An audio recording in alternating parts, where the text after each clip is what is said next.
तुम्हारे नाम से अब भी धड़कता है 0.88। हॉस्पिटल। रूहानिका ने फोन पर शो हो रहा नाम देखा और फिर एक बार दादाजी के चेहरे को। दादाजी ने उसे फोन उठा लेने का इशारा किया। ये देखते ही रूहानिका ने फोन उठा लिया। फोन की दूसरी तरफ मेहर सामने रूहानिका की बात सुने बिना ही बोल पड़ी। दी, आप कहाँ हो? प्रोजेक्ट की फाइल लेने में घंटे लगते हैं क्या? दादी माँ और चाची को आपकी चिंता हो रही है। ये सुनते ही रूहानिका बोली, मेहर मैं बस थोड़ी देर में आ रही हूँ। ये सुनते ही मेहर बोली, मगर आप हो कहाँ? ये सुनकर रूहानिका फिर बोली, मैं बस रास्ते में हूँ, अभी आकर तुझसे बात करती हूँ। ये कहते ही उसने फोन रख दिया। वहीं दूसरी तरफ मेहर कट चुके फोन को देख पास में बैठी दादी माँ को निहारते हुए बोली, मैंने कहा था नादी बस आती होंगी, आप लोग ना बस ऐसे ही इतनी टेंशन ले लेते हो। ये सुनकर दादी माँ उसके सर पर हाथ फेरते हुए बोली, बेटा इतना समय हो गया था इसलिए उसकी चिंता हो रही थी। मेहर फिर झट से बोली, आप चिंता मत करो दादी, वो बिल्कुल ठीक है, बस रास्ते में है, पहुंचती होंगी बस दी। दूसरी तरफ हॉस्पिटल। फोन रखते ही रूहानिका दादाजी को देख कुछ कहती उससे पहले दादाजी बोले, बेटा अब तुम्हें घर जाना चाहिए, काफी वक्त बीत चुका है, तुम्हारे परिवार वाले परेशान हो रहे होंगे।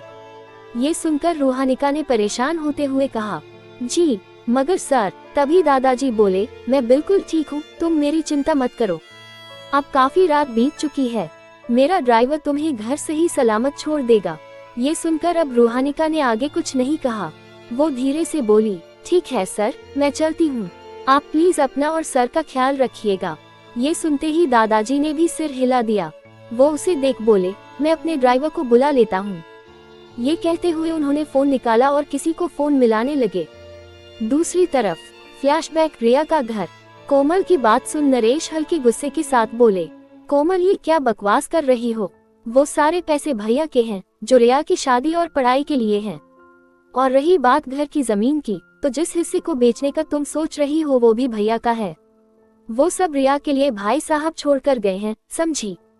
तो इन पैसों के बारे में भूल जाओ। ये सुनते ही कोमल फिर बोली, पर नरेश भाई साहब अब इस दुनिया में नहीं है।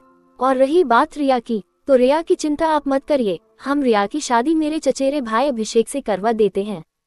ये सुनते ही नरेश हैरानी में बोले, कोमल पागल हो चुकी हो, अभिषेक रिया से उम्र में 12 साल बड़ा है और मुझे नहीं लगता कि माँ या रिया अभिषेक से शादी के लिए मानेंगी। ये बात माँ के सामने मत कर देना, वरना वो तुम्हें ही सुनाएंगी। ये कहते हुए नरेश अपनी जगह से उठे और कमरे से बाहर चले गए।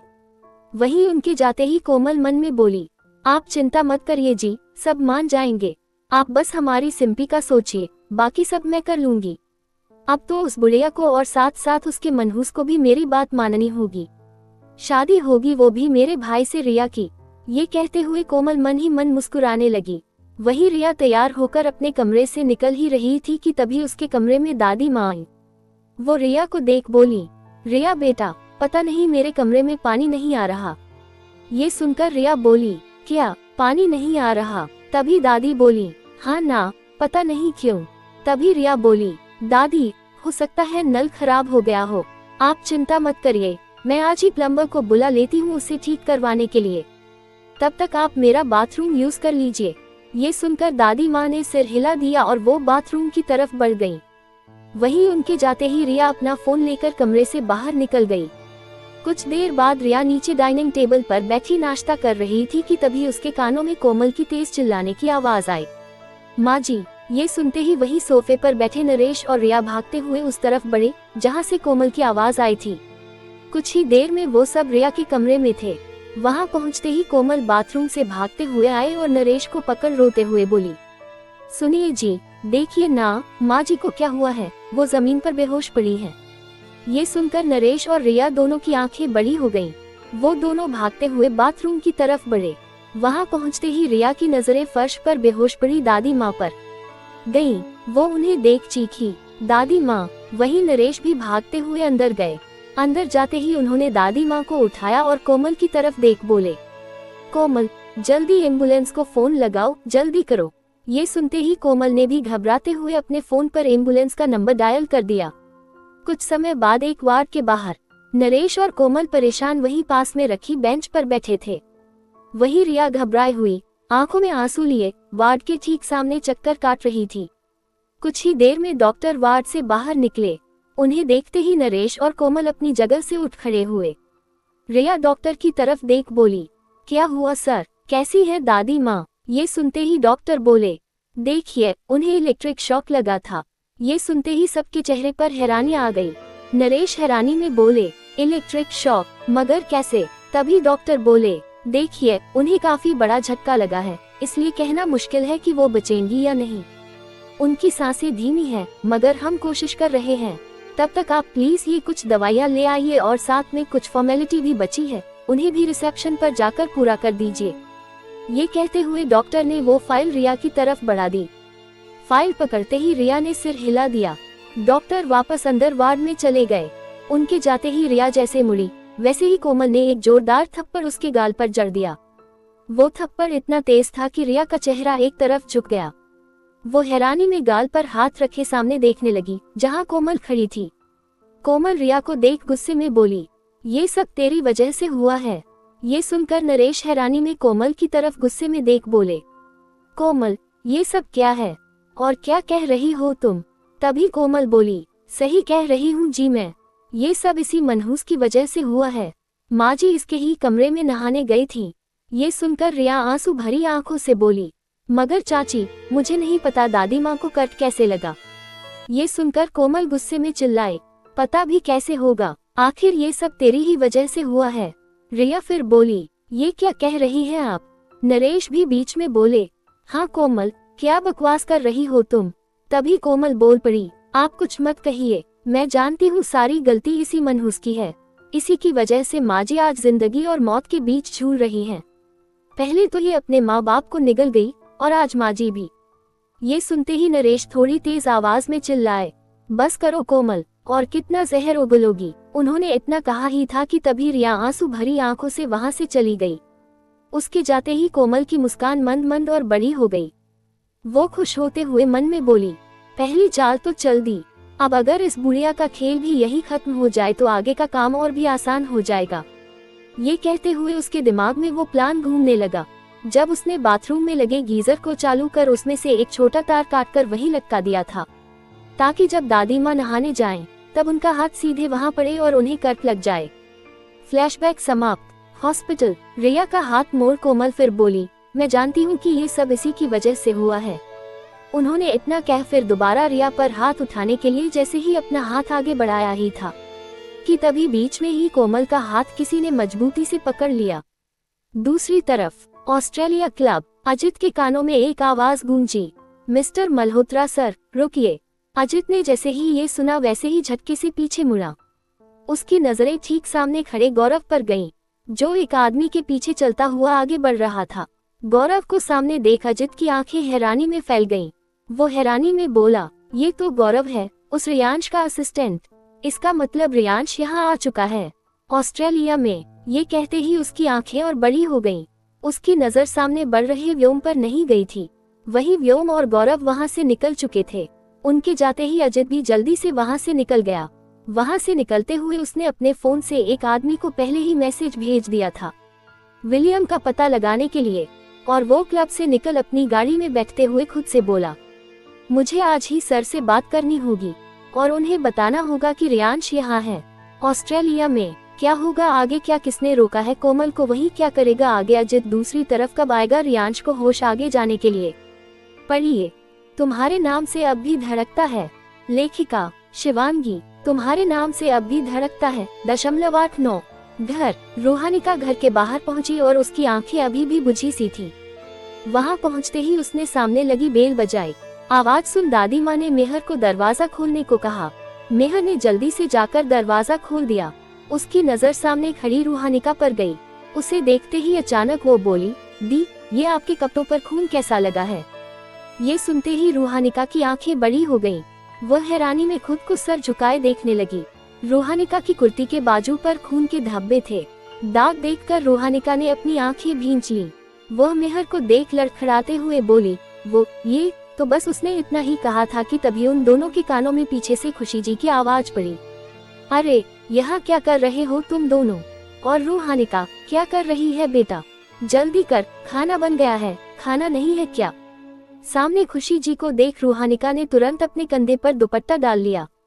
वह खुशी जी की तरफ देख बोली, जी चाची, बस मैं फ्रेश होकर अभी आती हूँ। ये कहते हुए वह जाने लगी। तभी मेहर फिर पीछे से बोली, मगर दी, ये। उसने इतना ही कहा था कि तभी रूहानिका मुड़ी और मेहर की तरफ उसे आंखों से चुप रहने का इशारा कर बोली, मेहर, जरा कमरे में आना, मैंने तेरे लिए भी फाइल ली है, देख ले तुझे कौन सी चाहिए। उन दोनों की बातें सुन खुशी जी फिर मेहर और रूहानिका को टोकते हुए बोली, ये सब बाद में, अभी चलो, खाना निकल चुका है, पहले खा लो फिर। उन्होंने इतना ही कहा था कि तभी रूहानिका मेहर का हाथ पकड़ उसे अपने कमरे की तरफ ऊपर ले जाते हुए खुशी जी को देख बोली, हाँ चाची, बस आ रही हूँ, आप चलिए, बस हम दोनों अभी आते हैं। ये कहते ही वह मेहर को लिए वहां से चली गई। वहीं मेहर तो हैरानी में किसी कटी पतंग की तरह रूहानिका के पीछे चली जा रही थी। उन दोनों के जाते ही खुशी जी ने सामने का दरवाजा बंद किया और वापस अंदर किचन की तरफ बढ़ गई। वहीं कमरे में पहुंचते ही रूहानिका ने तुरंत दरवाजा बंद कर दिया। वहीं उसके दरवाजा बंद करते ही मेहर घबराहट में बोल पड़ी, दी, ये सब क्या है? आप ठीक तो हैं ना? कहीं आपको चोट तो? उसने इतना ही कहा था कि तभी रूहानिका उसके हाथ को अपने हाथ में पकड़कर बोली, मेहर, चिंता मत कर, मैं ठीक हूँ। तभी मेहर फिर उसी घबराहट के साथ बोली, दी, फिर ये खून? तभी रूहानिका उसे शांत करते हुए बोली, ये मेरा नहीं है। मेहर फिर हैरानी में बोली, क्या आपका नहीं? रूहानिका उसे समझाते हुए बोली, वो क्या है कि मैं जब दुकान गई थी तब रास्ते में मुझे मिस्टर मल्होत्रा मिले थे। ये नाम सुनते ही मेहर की आंखें फैल गईं। वह झटके में बोली, क्या मिस्टर मल्होत्रा? मतलब क्या आप रियांश सर की बात कर रही हैं? रूहानिका उसकी बात सुन सर हिलाकर बोली, हम वही मुझे मिले थे। मेहर फिर बोली, दी, मतलब मुझे कुछ समझ नहीं आ रहा, क्या ये खून रियांश सर का? ये कहते हुए वह चुप हो गई। रूहानिका ने अब एक गहरी सांस भरी और फिर एक एक कर सब कुछ मेहर को बताने लगी। उसे किस तरह रियांश बीच रास्ते में जख्मी हालत में मिला था और उसके बाद उसने किस तरह उसे हॉस्पिटल पहुंचाया। उसने मेहर को सारी बातें वैसे ही बताई जैसे उसने दादाजी को कही थी। रूहानिका मेहर को भी ज्यादा टेंशन नहीं देना चाहती थी। रूहानिका की बातें खत्म होते ही मेहर परेशानी भरे लहजे में बोली, दी, वो अब कैसे हैं? ये सुनते ही रूहानिका उसे देख बोली, वो अब ठीक हैं, उनके दादाजी उनके साथ हैं, चिंता करने की बात नहीं है, वो वहाँ सब संभाल लेंगे और वहाँ बड़े बड़े डॉक्टर भी हैं। ये सुनकर मेहर फिर आंखें सिकोड़ बोली, मगर दी, वो वहाँ सड़क के किनारे पहुँचे कैसे? मेरा मतलब कि उनके साथ तो हमेशा गार्ड और ड्राइवर रहते हैं, फिर वो। तभी उसके कानों में नीचे से आती हुई राधा जी की आवाज आई, मेहर, रूहानिका जल्दी आओ, खाना लग चुका है बेटा। ये सुनकर रूहानिका मेहर को शांत करते हुए बोली, मेहर, तू उनकी चिंता मत कर, वो सब उनका परिवार देख लेगा, तू अब नीचे जा, मैं भी कपड़े बदल कर आती हूँ, वरना अगर घर में किसी ने मुझे इस हालत में देख लिया तो फालतू में सब परेशान हो जाएंगे। रूहानिका की बात मेहर को भी सही लगी। उसे अच्छे से पता था कि उसका परिवार कैसा था, छोटी छोटी बातों पर वे टेंशन ले लेते थे। मेहर अपने ख्यालों में थी ही कि तभी उसके कानों में फिर राधा जी की आवाज आई, मेहर। ये सुनकर मेहर ने जवाब दिया, बस आ रही हूँ माँ। ये कहते हुए मेहर रूहानिका की तरफ मुड़ी और बोली, दी, आप कपड़े बदल कर आइए, मैं नीचे जाती हूँ। ये सुनकर रूहानिका ने भी एक हल्की मुस्कान के साथ सिर हिलाया तो मेहर वहां से चली गई। दूसरा हिस्सा हॉस्पिटल तरफ। हॉस्पिटल दादाजी सोफे पर बैठे ही थे कि तभी वहां प्रतीक और उसके पीछे बाकी गार्ड्स और रियांश का ड्राइवर आए। वहां आते ही सबकी नजर सामने सोफे पर सिर झुकाए बैठे दादाजी पर पड़ी। उन्हें देख उन सबके कदमों की रफ्तार थोड़ी धीमी हो गई। सबके अंदर बस डर और शर्मिंदगी थी। दादाजी ने पहले भी सबको यही समझाया था कि रियांश को कभी भी एक पल के लिए भी अकेला मत छोड़ना, मगर रियांश के ऑर्डर भी वो टाल नहीं सकते थे। इस वजह से आज रियांश की ये हालत हुई। कहीं न कहीं वो सब इसमें खुद को दोषी ठहरा रहे थे और डर भी था कि आगे दादाजी उन सबको क्या सजा देंगे। खैर, सबने एक गहरी सांस छोड़ी और धीरे धीरे उनके पास आए। वहां आते ही प्रतीक धीमी मगर हल्की घबराए आवाज में बोला, सर। वही प्रतीक की आवाज सुन दादाजी ने सर ऊपर कर एक बार उन सबके चेहरों पर नजर डाली। वो अच्छे से जानते थे कि प्रतीक रियांश के ऑफिस में काम नहीं करता था, मगर वो उसका काफी खास था। रियांश कहीं भी जाता तो प्रतीक उसके पीछे साए की तरह होता। उसकी सुरक्षा के लिए दादाजी भी प्रतीक को सालों से जानते थे। उन्होंने उसे अच्छे से समझाया था कि उसे कभी भी रियांश को अकेला नहीं छोड़ना है। दादाजी के चेहरे को देख कोई भी नहीं बता सकता था कि वो क्या सोच रहे थे। आंखों में डर लिए प्रतीक के पीछे खड़े गार्ड्स एक दूसरे का चेहरा निहार रहे थे। वही प्रतीक की नजर सटीक थी। उनकी आंखों में दुख था, मगर एक तैयारी भी नजर आ रही थी। शायद उसकी गलती की उसे सजा मिलेगी, ये उसे अच्छे से मालूम था।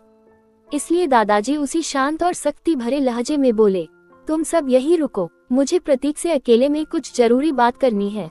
ये कहते हुए दादाजी अपनी जगह से उठे और वहां से आगे बढ़ गए।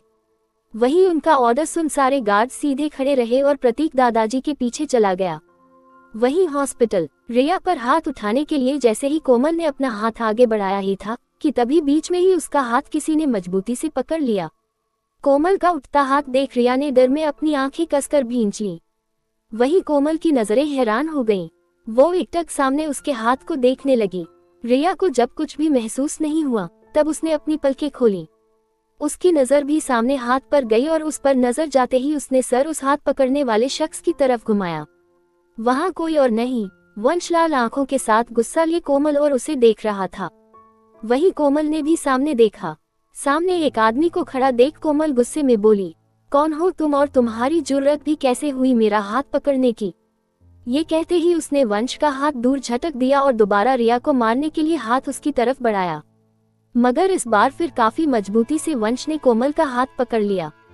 उसकी पकड़ इतनी तेज थी कि कोमल एक पल के लिए अंदर तक कांप उठी। वो चिल्लाते हुए बोली, मेरा हाथ। वही वंश का गुस्सा देख रिया की आंखें फैल गईं। उसने जल्दी से वंश का वो हाथ पकड़ लिया जिससे वंश ने कोमल का हाथ पकड़ा था। वो सर झुकाए हुए हिलाते हुए वंश की तरफ देखने लगी। वही वंश की निगाहें भी उसी वक्त रिया के चेहरे पर ही टिकी हुई थी। क्या होगा आगे और क्या करेगा वंश आगे? कहीं कोमल की चाल कामयाब न हो जाए। दूसरी ओर क्या बात करने ले गए हैं दादाजी प्रतीक से? क्या होगा आगे, जानने के लिए पढ़िए तुम्हारे नाम से अब भी धड़कता है। अगर आपको मेरी कहानियाँ पसंद आए तो प्लीज मेरी और कहानियाँ भी पढ़ें। लेखिका शिवांगी। अगर आपको मेरी कहानियाँ पसंद आए तो please subscribe, follow, share and comment करें और अपना फीडबैक भी दें। शुक्रिया पढ़ने के लिए। अगला भाग जल्द आएगा। पढ़ने के लिए शुक्रिया।